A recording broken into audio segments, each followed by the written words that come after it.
Hey everybody, this is Gandee, team leader with the Operative group here in Eugene, Oregon. I wanted to thank you for watching this video. Today's video is a part of our FAQ series, and we're going to be talking about what is earnest money.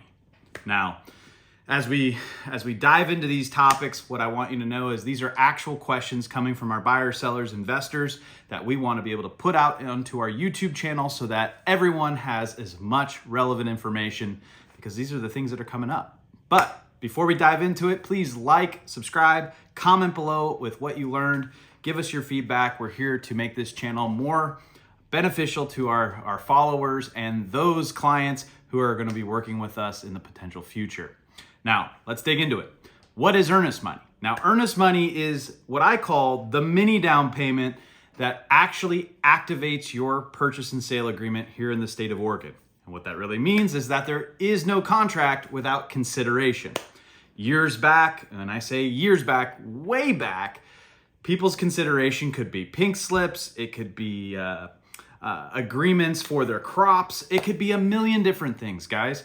But now, as we've come into the modern day, that earnest money is going to be cold hard cash. And that's typically going to be in the form of a cashier's check or wired directly from your checking account directly to escrow. This earnest money is what's going to show sellers that you're serious about going into contract, and typically that money is going to be received within 3 to 5 business days, depending on what you've pretty much spelled out in the contract. This earnest money in a financed purchase is going to be part of the bigger down payment. And let me explain this. If you have a $100,000 house and you're putting 20% down, that's 20 grand. If you're putting $1,000 down in earnest money, you're gonna have $1,000 in earnest money and $19,000 in down payment before closing costs, lender fees, and everything else that's added to the transaction. So think of the earnest money as a sliver of the down payment in whole. This earnest money can typically vary from 1% of the purchase price all the way up to non-refundable earnest money that I've used on investment deals in excess of hundreds of thousands of dollars. But earnest money is about showing the seller that you're going into contract, you're going to be putting money where your mouth is, and if the contract closes, that earnest money will be credited towards the down payment. Now, if you're purchasing with cash, it's just going to be part of your cash proceeds that you're going to purchase that property. Property is $100,000. You put $10,000 in earnest money, you're going to bring $90,000 to be added to that $10,000 in earnest money you've already put down for that 100 grand purchase price plus closing costs. And what you'll hear me say a lot of times is plus closing costs or lender fees. Those are going to be costs outside of the actual acquisition of the property and the purchase price. So earnest money has many different strategies, right? If you're trying to make your offer more competitive, higher earnest money a lot of times is going to be used by the buyer agent to basically signal, hey, we really want this house. It's a $350,000 house. We're putting $70,000 in earnest money down. But there are contingencies in place to get that earnest money back if you're a buyer. So if you have an inspection contingency, you have a sewer, septic, well, whatever the specific contingency that you're using, you're going to want to be able to make sure that you're protecting that earnest money so that it's not forfeited, unless you're putting that in a non-refundable status. One other thing to remember about earnest money, sorry about that, this is kind of a tongue twister, is that earnest money on investment properties should be strategically deposited. And what I mean by this is if you have an investment property that is showing with an accepted offer, that means you haven't seen the inside of the units. Therefore, you may see the inside of the units and actually back out. So you're going to be using a contingency of satisfactory walkthrough within 3 business days.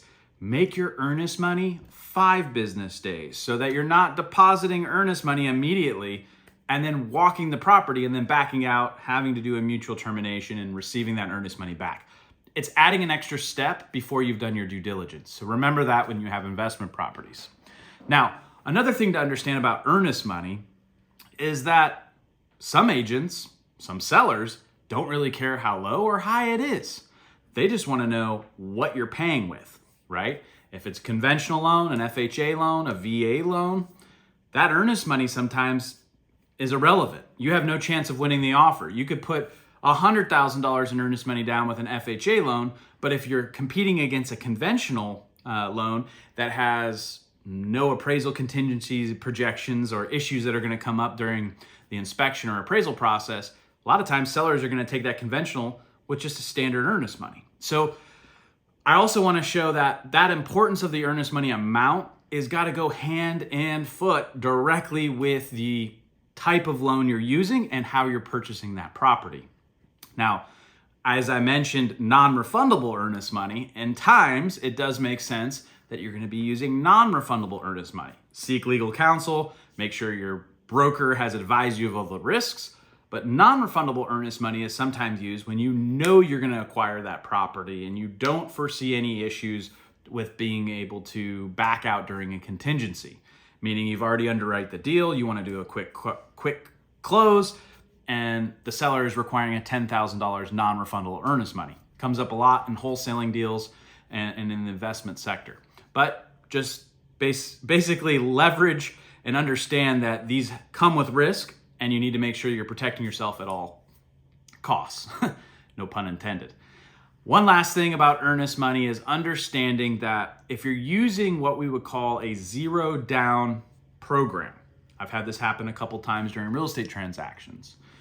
I will see 0% down means that the lender, credit union, or whatever grant or program they're using to do a 0% down program, they're writing the offer with $0 in earnest money. And I've had to basically stop the buyer's agent numerous times, because this happened more than once, and let them know that there needs to be at least $1 of earnest money so that we can have contract and consideration to be able to execute that contract. And a lot of times the response is, well, this is a 0% down loan. It doesn't work like that. If you don't have any earnest money, and I've literally instructed them to go to escrow and put $1 in earnest money down, there is no contract. And I just wanted to make sure that you need to seek legal counsel or talk to your principal broker or team leader, whoever it is across the state or across all the states of America, to make sure you understand the right laws when it comes to earnest money and how 0% down loan programs will work with accepting a contract. Now, what type of earnest money percentage are we typically advising our clients or our agents on our team? Now, 1% has kind of been a standard norm. $100,000 property, $1,000 down. 1% is kind of like a rule that we see across the industry from time to time. But to be very honest, when that purchase price goes into the millions of dollars, sometimes 1% is not what we're doing. We may max that earnest money deposit out at $10,000 because we're paying with cash. We're showing a proof of funds that we are serious. We do have the ability to close on this transaction, but we're not going to give you some crazy earnest money that might get caught up in some sort of legal dispute. So we're also protecting our clients by advising what type of percentage or how much down in that earnest money percentage projection do we want to be able to make sure that we're protecting our buyers in those instances. And I want to be really clear here that earnest money is not your down payment. It is a part of your total down payment. And sometimes your total down payment, like I said with cash, is the remainder of the balance. But you need to work with your lender and also understand what that percentage down payment you're going to be using with your specific type of loan to maybe calculate what type of earnest money you want to put down. One of the biggest mistakes I see, guys, and this is the golden nugget of this entire video, is that a newer agent will say that their client is putting 5% down on a $100,000 house, which is $5,000, or 20% at $20,000, and then they add the earnest money on top of that.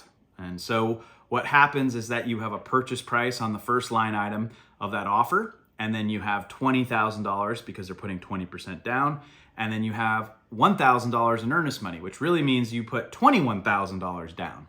And so you need to really do the calculation of what's the percentage down we're putting in full minus earnest money is going to give us our remaining down payment that's going to be calculated as cash to close plus those closing costs and lender fees and all of that. So be very careful, because I've seen that mistake a lot. I've caught it on a few of our team members' offers. It's an easy mistake to make because you're just looking at, oh, they're putting $20,000 down. Oh, I need to also put earnest money down. I'm going to put $2,000. Now you're at $22,000. You just spent your client's money and didn't understand the concept of earnest money being a sliver of the total down payment. Now, I hope this was helpful. If you like the information that I provided, please comment below, ask questions. If you're anywhere in Oregon that you'd like to invest, downsize, relocate, do anything related to real estate, I'm here to be a resource.